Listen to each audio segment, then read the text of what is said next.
Hello everyone, welcome to my YouTube channel S J classes. आज के class में हम लोग स्टार्ट करेंगे 15 सितंबर का करंट अफेयर। चलिए हम लोग देखते हैं आज का करंट अफेयर क्या है। पहला क्वेश्चन हमारा है, जो आईओसी है उसने किस देश को बीजिंग ओलंपिक से निलंबित कर दिया है।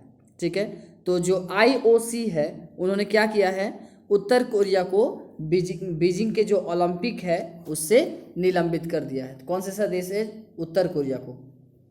जो कोविड-19 चल रहा है, ठीक है, जो कोविड-19 है उसके महामारी का हवाला दिया है उन्होंने।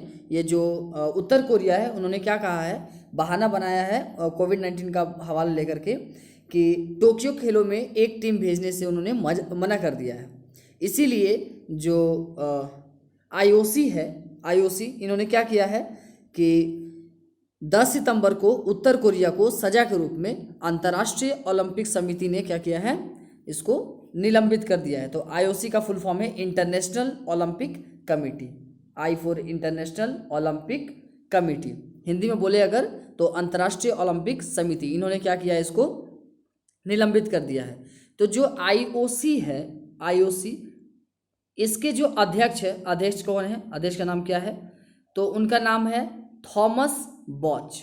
ठीक है, थॉमस बॉच जो है उन्होंने कहा कि जो उत्तर कोरिया है उसकी राष्ट्रीय ओलंपिक संस्था भी अब पिछले ओलंपिक से बकाया धन को जब्त कर लेगी और जो अनिर्दिष्ट राशि है, जो संभावित रूप से लाखों डॉलर अंतर्राष्ट्रीय प्रतिबंधनों के कारण रोक दी गई थी, उसको भी वो जब्त कर लेगी, उसको खत्म कर देगी।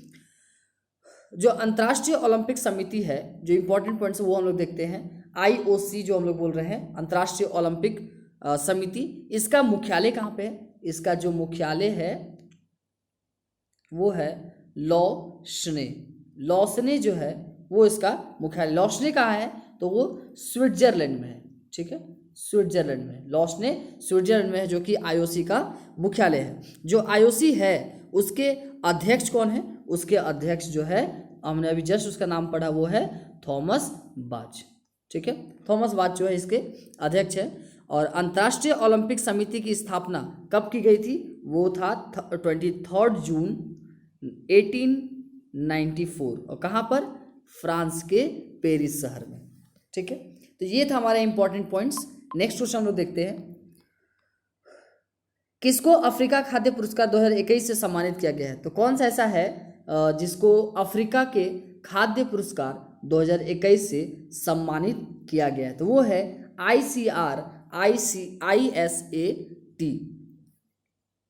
तो जो हैदराबाद स्थित अंतर्राष्ट्रीय फसल अनुसंधान संस्थान के लिए अर्ध शुष्क उष्णकटिबंधीय ये जो है, इसको उप सहारा अफ्रीका में खाद्य सुरक्षा के सुधार में उसके लिए अफ्रीका खाद्य पुरस्कार दिया गया है। जो ट्रॉपिकल लेग्यूम्स प्रोजेक्ट है उसने फलियां की फसलें जैसे कि लोबिया हो गया, अरहर हो गया, चना, फिर कॉमन बीन, मूंगफली, सोयाबीन, ये सब का एक श्रृंखला के लिए जो 266 किस्म है, इनकी उन्नति फलियां और आधा मिलियन टन बीज विकसित किए हैं। और जो भी उन्नत बीज है उसने जलवायु लचीला दृष्टिकोण और पूरे क्षेत्र में कीटों के प्रकोप को नियंत्रण करने के लिए 25 मिलियन, ठीक है, 25 मिलियन से भी अधिक किसानों को लाभान्वित किया है। तो हम लोग जानते हैं कि ये जो ICRISAT है, ये क्या है? ये एक गैर लाभकारी और गैर राजनीतिक सार्वजनिक अंतर्राष्ट्रीय अनुसंधान संगठन है। ये क्या करता है? जो एशिया और उप सहारा अफ्रीका है उसमें विकास के लिए कृषि अनुसंधान करता है, जिसमें दुनिया भर में भागीदारी की एक विस्तृत श्रृंखला है। चलिए नेक्स्ट क्वेश्चन हम लोग देखते हैं आज का। तो कौन सा ऐसा हमारा राज्य है जिसने medicine from the sky, that means कि स्काई से मेडिसिन सबको पहुंचाने के लिए सबसे पहले इस पहल को शुरू किया है? इस राज्य का नाम क्या है? वो है तेलंगाना। तेलंगाना ने मेडिसिन फ्रॉम द स्काई पहल की, यानी इस योजना की शुरुआत की है। जो और इसमें किसने मदद किया है? तो जो हमारे नागरिक उड्डयन मंत्री हैं, ठीक है, नागरिक उड्डयन मंत्री, उनका नाम क्या है? वो उनका नाम है ज्योतिरादित्य सिंधिया। ठीक है, ज्योतिरादित्य सिंधिया जो हैं वो हमारे नागरिक उड्डयन मंत्री हैं और इन्होंने तेलंगाना में अपनी तरह की जो पहली मेडिसिन फ्रॉम द स्काई है इस परियोजना की शुरुआत की है। जो परियोजना है उसका उद्देश्य है कि जो ड्रोन का उपयोग सही तरीके से करके टीकों और अन्य आवश्यक उत्पादों को जितने भी दूर दराज क्षेत्र हैं वहाँ पहुँचाया जाए। Medicine from the sky project को पायलट आधार पर तेलंगाना के जो 16 ग्रीन जोन है वहाँ पे किया जाएगा और बाद में इसको डेटा के आधार पर राष्ट्रीय स्तर पर बढ़ाया जाएगा। तो अगर हम इस योजना के बारे में बात करें, जो भी ये योजना है, योजना क्या नाम है, मेडिसिन फ्रॉम द स्काई, इसके बारे में बात करें तो इसको 16 हरित क्षेत्र में प्रयोग किया जाएगा। ठीक है, जितने भी हरित क्षेत्र है 16, वो 16 हरित क्षेत्र में इसका प्रयोग किया जाएगा और 3 महीने यानी 3 मंथ 3 महीने के लिए डेटा का विश्लेषण किया जाएगा। 3 महीने तक देखा जाएगा कि कहाँ कैसा इससे बेनिफिट हो रहा है। उसके बाद स्वास्थ्य मंत्रालय के साथ साथ जो आईटी मंत्रालय है, जो राज्य सरकार है और जो केंद्र सरकार है, ये सब डेटा का विश्लेषण करेंगे और फिर पूरे देश के लिए एक मॉडल बनाएंगे।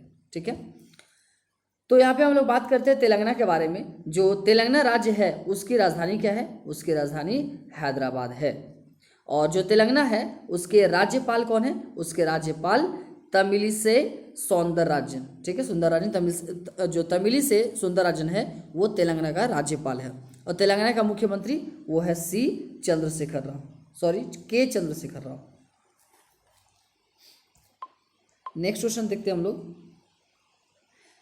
तो कौन सा ऐसा कंट्री है जिसने climate action and finance mobilisation dialogue शुरू किया है? तो आप फोटो में देख सकते हैं, ये दोनों हमारे इंडिया, एक इंडिया का है एक अमेरिका का है। ठीक है, तो भारत और अमेरिका, ये इसका ऑप्शन दोनों होगा, ये इसका आंसर राइट आंसर है। तो भारत और अमेरिका ने climate action and finance mobilisation dialogue शुरू किया है। ये जो जलवायु और पर्यावरण है इस पर भारत अमेरिका द्विपक्षीय सहयोग को मजबूत करेगा।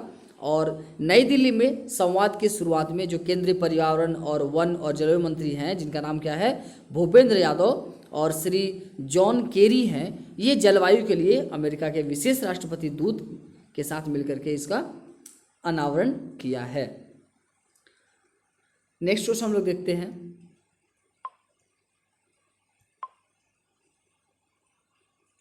तो नेक्स्ट क्वेश्चन ये देखिए, ये बहुत इंपॉर्टेंट क्वेश्चन है। तो T20 वर्ल्ड कप के लिए भारतीय टीम के लिए मेंटर घोषित किया गया है, मेंटर बनाया गया है। तो वो कौन है? आप फोटो देख के पहचान सकते हैं, ये MS धोनी, महेंद्र सिंह धोनी है। इनको मेंटर बनाया गया है किसके लिए? तो भारतीय टीम के लिए। ठीक है, भारतीय टीम के मेंटर के रूप में इनको चुना गया है। तो BCCI जो है उसने ये घोषणा किया है कि जो भारत के पूर्व कप्तान MS धोनी हैं उनको टूर्नामेंट के लिए टीम का मेंटर बनाया जाएगा, जो कि अक्टूबर-नवंबर में UAE और ओमान में खेला जाना है। उन्होंने 15 अगस्त 2020 को ही अपने सीमित ओवर यानी वनडे ODI से और जो हमारा T20 है उससे संन्यास ले लिया था। और धोनी ने जो आखिरी बार है भारत के लिए 2019 का ICC विश्व कप सेमीफाइनल में न्यूजीलैंड के खिलाफ खेला था। धोनी जो है वो चेन्नई सुपर किंग का नेतृत्व करते हैं और 3 बार IPL विजेता रहे हैं, उनके कप्तान भी हैं। और 3 प्रमुख ICC ट्रॉफियाँ जैसे कि T20 हो गया, चैंपियंस ट्रॉफी हो गया और वर्ल्ड कप हो गया, ये सब के सब इन्होंने जीते हैं भारत के लिए। और जो इसके बारे में अगर बात करें तो जो BCCI है उसके सचिव कौन है? BCCI के सचिव तो वो है जय शाह। जय शाह जो है वो BCCI के सचिव हैं। और BCCI के अध्यक्ष कौन है? तो वो है सौरभ गांगुली। ठीक है, सौरभ गांगुली। और BCCI का मुख्यालय क्या है? वो तो हमारा मुंबई महाराष्ट्र में है, जिसका स्थापना कब किया गया था? 1928 में। नेक्स्ट क्वेश्चन देखते हैं हम लोग। ये जो पुस्तक है आप देख सकते हैं, human rights and terrorism in India. तो ये पुस्तक किसकी है? ये पुस्तक जो है वो किसकी है? तो उसका नाम है सुब्रमण्यम स्वामी। ठीक है, सुब्रमण्यम स्वामी जो है उनकी पुस्तक जो है क्या नाम है? Human rights and terrorism in India. तो ये सुब्रमण्यम स्वामी कौन है? ये भाजपा सांसद हैं। ठीक है, ये फोटो में आप देख सकते हैं, ये भाजपा सांसद हैं।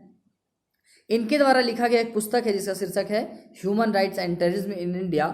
इन्होंने क्या किया कि इस पुस्तक का जो प्रकाशन किया है इन्होंने, वो पुस्तक क्या बताता है कि कैसे आतंकवाद का मुकाबला उचित प्रतिबंधों के भीतर मानव और मौलिक अधिकारों के साथ साथ किया जा सकता है, जिन्हें संविधान द्वारा अनुमत और सर्वोच्च न्यायालय द्वारा बरकरार रखा गया है।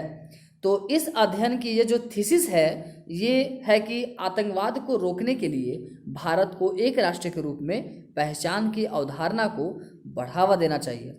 जैसा कि 1999 में 1999 में अफगानिस्तान के कंधार में अपहृत जो इंडियन एयरलाइंस के यात्री हैं उनके बदले में 3 खूंखार आतंकवादियों की रिहाई भारत के आधुनिक इतिहास में आतंकवादियों के लिए सबसे खराब आत्मसमर्पण है। इसीलिए पुस्तक को इन्होंने लिखा है, उसमें बताया है। नेक्स्ट क्वेश्चन देखते हैं हम लोग। कौन सा ऐसा राज्य है जिसने नुआखाई उत्सव मनाया गया है? ठीक है, कौन सा राज्य है जहां पर क्या मनाया गया है? नुआखाई उत्सव मनाया गया। तो वो राज्य है उड़ीसा। उड़ीसा राज्य में नुआखाई उत्सव मनाया गया है। जो पश्चिमी उड़ीसा है वहाँ का ये क्या है? नुआखाई ये कृषि त्यौहार है। ठीक है, कृषि त्यौहार इसको बोला जाता है, जो नुआखाई जुहर बोलते हैं। ये धार्मिक उत्साह और परंपरा के साथ मनाया गया है और ये किस दिन? गणेश चतुर्थी के उत्साह के एक दिन बाद मनाया जाता है। तो नुआखाई जो है ये कैसा पर्व है, उत्सव है? ये एक फसल उत्सव है जो पश्चिमी उड़ीसा और दक्षिणी छत्तीसगढ़ के लोगों द्वारा मौसम के नए चावल का स्वागत करने के लिए मनाया जाता है। तो यहाँ पे जो वर्ड है नुआ, ठीक है, ये जो वर्ड नुआ यूज़ किया गया है इसका अर्थ होता है नया। नुआ मतलब नया। और जो खाई है, खाई का अर्थ क्या होता है? वो होता है भोजन। तो नया भोजन, नुआ खाई का मतलब नया भोजन। ठीक है। और अगर उड़ीसा का बात करें तो जो उड़ीसा के मुख्यमंत्री हैं वो नवीन पटनायक हैं और जो उड़ीसा के राज्यपाल हैं वो कौन है? गणेशी लाल। ठीक है। Next question. कौन सा ऐसा योजना है जिसके तहत सोलर पंप लगाने में हरियाणा एक फर्स्ट स्थान पे है इंडिया में? तो फर्स्ट स्थान में कौन सा है? तो उसका क्या नाम है? पीएम कुसुम। पीएम कुसुम जो है इस योजना के तहत सोलर पंप लगाने में हरियाणा है 1 नंबर पे, 1 नंबर पे। जो हमारे केंद्रीय नवीन और नवीकरणीय ऊर्जा के मंत्री हैं या मंत्रालय हैं उसके आंकड़े के अनुसार प्रधानमंत्री किसान ऊर्जा सुरक्षा एवं उत्थान महाअभियान, जिसको पीएम कुसुम बोलते हैं, कुसुम जो है ये ऐसे लिखा रहता है पीएम कुसुम। ठीक है, ये कुसुम। तो K4 क्या है?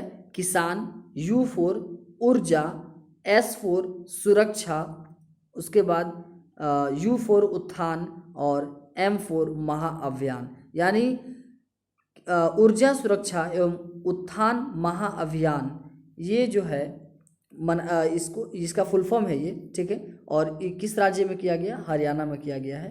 ठीक है। नेक्स्ट क्वेश्चन देखते हैं हम लोग। अगर इसका इंपॉर्टेंट बात अगर बात करते हैं, अगर जो कुसुम योजना है अगर थोड़ा सा उसके बारे में हम लोग बात करें तो केंद्र प्रायोजित जो योजना है ये 2019 में 20 लाख स्टैंड अलोन, ठीक है, सोलर पंप स्थापित करने का लक्ष्य घोषित किया गया था। कि जब ये 2019 में ये इसके बारे में बात किया गया था तो उसमें लक्ष्य रखा गया था कि हम लोग 20 लाख जो है सोलर पंप को लगाएंगे। इस योजना के तहत किसानों को पंप का जो लागत है उसका 40% वहन करना पड़ता है, जबकि केंद्र और राज्य सरकारें 10 HP तक की जो क्षमता वाले सोलर पंप है उनके लिए शेष 60% का सब्सिडी देती है। ठीक है, यानी 60% केंद्र की तरफ से और जो हमारा 40% है वो किसानों को देने के लिए राज्य की तरफ से। तो हालांकि हरियाणा और जो कुछ अन्य राज्य हैं उन्होंने सब्सिडी पर अतिरिक्त टॉपअप प्रदान किया है, जिससे कि किसान की हिस्सेदारी 25% से कम हो गई है। अगर हम हरियाणा के बारे में बात करें, ठीक है, अगर हम लोग हरियाणा के बारे में बात करें तो हरियाणा के जो राज्यपाल हैं उनका नाम है बंडारू दत्तात्रेय और जो मुख्यमंत्री हैं उनका नाम है मनोहर लाल खट्टर और यहाँ का राजधानी क्या है? वो है चंडीगढ़। नेक्स्ट क्वेश्चन हम लोग देखते हैं। तो कौन से ऐसा राज्य की सरकार है जिसने शुरू किया है बाजरा मिशन? ठीक है, आप फोटो देख सकते हैं, 1 मिनट, ये है फोटो। तो कौन से ऐसा राज्य की सरकार है जिसने बाजरा मिशन शुरू किया है तो वो है छत्तीसगढ़ की सरकार। ठीक है, छत्तीसगढ़ की सरकार जिसने बाजरा मिशन योजना शुरू किया। तो छत्तीसगढ़ के मुख्यमंत्री कौन है? वो है भूपेश बघेल। आप फोटो में देख सकते हैं भूपेश बघेल। तो जो भूपेश बघेल हैं वो उन्होंने बाजरा मिशन शुरू करने का घोषणा किया है। उसका उद्देश्य क्या है? उद्देश्य है कि किसानों को छोटी अनाज फसलों के लिए उचित मूल्य दर प्रदान करना है और यह पहल जो है राज्य को भारत का बाजरे का हब बनाने में मुख्यमंत्री के विजन की दिशा में एक कदम है। मिशन को जो लागू करने के लिए राज्य सरकार ने भारतीय बाजरा अनुसंधान संस्थान, जिसको Indian institute of millet research कहा जाता है, IIMR, हैदराबाद और राज्य के 14 जिलों के कलेक्टरों के साथ साथ एक समझौता ज्ञापन पर हस्ताक्षर किया गया था। और छत्तीसगढ़ के जैसा कि यहाँ मुख्यमंत्री भूपेश बघेल हैं और राज्यपाल कौन है? अनुसुईया उइके। नेक्स्ट क्वेश्चन देखते हैं। जो मोरक्को है, मोरक्को के नए PM चुने गए। तो मोरक्को के जो नए PM हैं वो कौन है? मोरक्को के जो नए PM हैं आप फोटो में देख सकते हैं, उनका नाम है अजीज अखनौज। ठीक है, तो जो मोरक्को है, मोरक्को के नए PM अजीज अखनौज, इनको राजा मोहम्मद 6 के द्वारा मोरक्को के नए प्रधानमंत्री के रूप में नियुक्त किया गया है। जो अखनौज है उसकी national rally of independence party उसने 10 सितंबर 2021 को संसद चुनाव में 395 वोटों के साथ 395 वोटों में से जो 102 वोट है वो इनको मिला है। ठीक है, मोरक्को की राजधानी क्या है? तो मोरक्को की राजधानी जो है रबात है। ठीक है, जो मैंने ऑप्शन में दिया है रबात। और जो मोरक्को है उसका जो मुद्रा है उसका नाम है मोरक्कम दिरहम, मोरक्कम दिरहम। और मोरक्को किस महाद्वीप में है? वो अफ्रीका महाद्वीप में है। ठीक है, मोरक्को कहाँ है? अफ्रीका महाद्वीप में। ये लास्ट क्वेश्चन हमारा था जो ख़त्म हो गया। अब हम लोग कुछ स्पेशल जानते हैं। जो आज का डे, कल का डे था वो था 14 सितंबर। जो 14 सितंबर को क्या मनाया गया? 14 सितंबर को हिंदी दिवस मनाया गया। तो ये 14 सितंबर हर साल 14 सितंबर को हिंदी दिवस मनाया जाता है। हिंदी दिवस मनाया जाता है 14 सितंबर को। तो ये आधिकारिक भाषा के रूप में हिंदी को लोकप्रियता को चिन्हित करने के लिए मनाया जाता है। और ये अगर पूछा जाए कि हमारा जो राष्ट्रीय भाषा हिंदी है वो अनुच्छेद कितने के तहत है, तो ये 343 में हमारा संविधान के अनुच्छेद 343 में भाषा को अपनाया गया था। और पहला हिंदी दिवस जो मनाया गया था, सबसे पहले क्वेश्चन आता है कि पहला हिंदी दिवस कब मनाया गया? तो वो है 14 सितंबर 1953 को। 14 सितंबर 1953 को पहली बार ये मनाया गया था। जो हिंदी दिवस है उसका इतिहास का है, अगर जानना चाहें पहले कि हिंदी दिवस का इतिहास, तो सबसे पहले पंडित जवाहरलाल नेहरू, जो पंडित जवाहरलाल नेहरू थे, उन्होंने बाद में इस दिन को देश में हिंदी दिवस के रूप में मनाने की घोषणा की थी। भारत की जो 22 अनुसूचित भाषाएं हैं उनमें से 2 आधिकारिक तौर पर भारत सरकार के स्तर पर उपयोग की जाती हैं, जो एक हिंदी है और एक इंग्लिश है। तो हिंदी विश्व की जो चौथी सबसे अधिक बोली जाने वाली भाषा है। तो अगर हम वर्ल्ड का बात करें, पूरे वर्ल्ड में सबसे ज़्यादा बोली जाने वाली भाषा कौन है? तो वो है हिंदी। ठीक है, वर्ल्ड में सबसे ज़्यादा मीन्स कि चौथे स्थान पर, तो उसमें चौथे स्थान पर है विश्व में।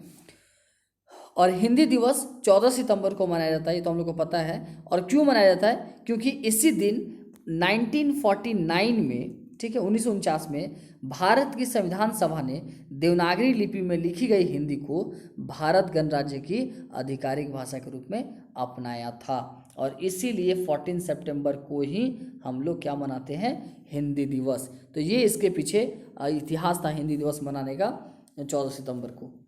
तो अगर आपको हमारा वीडियो अच्छा लगता हो तो चैनल को सब्सक्राइब करें, लाइक करें और शेयर करें, ताकि जितने भी और आपके फ्रेंड हैं उन सबको इस वीडियो का लाभ मिल सके। और जितना ज़्यादा से ज़्यादा हो सके अपने फ्रेंड को शेयर करें और सब्सक्राइब करना ना भूलें, ताकि जो भी नया वीडियो आता है हमारा वो आपको सबसे पहले उसका नोटिफिकेशन मिल सके। Okay, thank you everyone. आज के